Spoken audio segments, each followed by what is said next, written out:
Good morning, I'm Brian Key, the Director of Personnel and Professional Standards, and I'm here to notify the public of an arrest of a JSO police officer by our agency.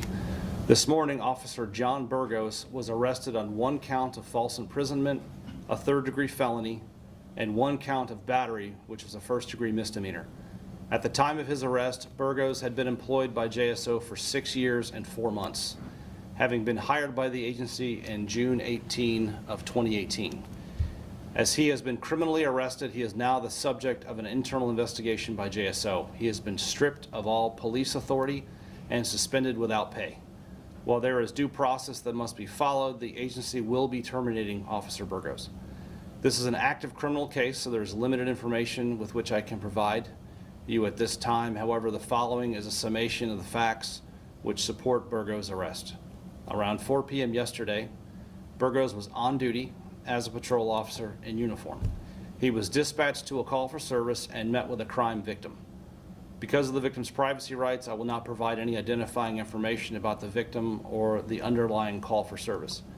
After the initial investigation was completed, Burgos returned and met with the victim again, purporting to be conducting an additional investigation. While alone with the victim and under the color of authority, Burgos did not allow the victim to leave the area, and he touched the victim without valid consent. After Burgos left the dispatch location, the victim called JSO and reported Burgos' conduct. Immediately, detectives with JSO's Integrity Unit began an investigation. Based on the totality of facts gathered during this investigation, Burgos was arrested by Integrity detectives for false imprisonment and battery early this morning. This is the 11th arrest of a JSO employee by this agency in 2024. JSO is appalled by Burgos' conduct and by the fact that he committed these crimes while representing himself as a public servant. With this arrest, JSO sends a clear message that we will not tolerate when a member of this agency violates the law and threatens the public trust in law enforcement. Our partners with the State Attorney's Office will appropriately prosecute Burgos for his criminal actions. As Sheriff Waters often says, no one is above the law, and this agency will continue to hold officers to the highest of standards. I can take some questions. When you say the officer returned, was that to scene the crime? Right.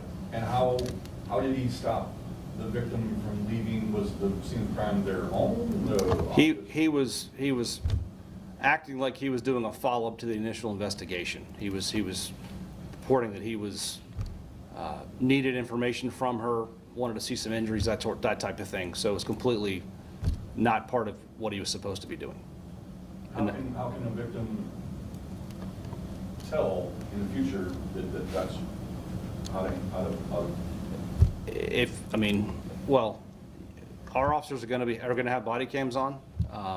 If you don't see a body camera, or you think that something does not seem right, you can always call us at the station, request to speak to a supervisor. I mean, every officer that works at JSO is working for a supervisor, and that supervisor is working for a watch lieutenant. So everyone has accountability and a boss, essentially. So if it doesn't seem right, then call us, and we will confirm what should be happening to hopefully avoid this in the future.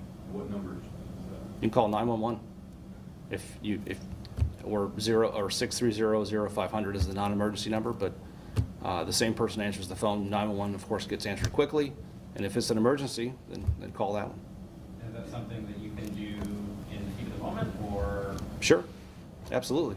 I mean, you're entitled to rights, and if you feel like something is off, then by all means, let us know.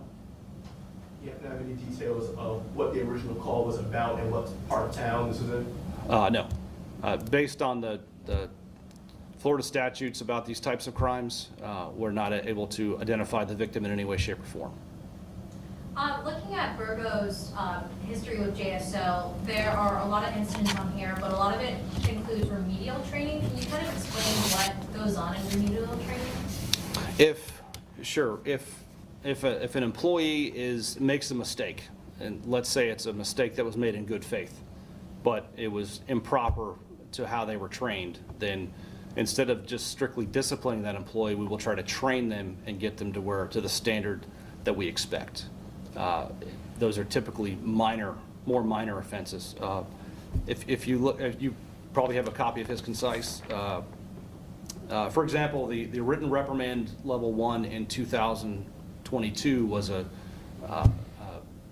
he investigated a crash and wrote the wrong person a citation. That's a huge mistake and a huge inconvenience for that driver. That resulted in discipline. That would not be remedial training. And then the next year, he had a written reprimand level 2 for violation of weapons policy, failure to conform, and incompetence. So we take our internal investigations very seriously, and if someone is getting worse, then it involves progressive discipline all the way to termination.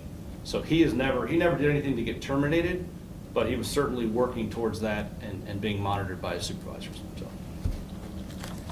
All right, thank you. Yep. Thank you.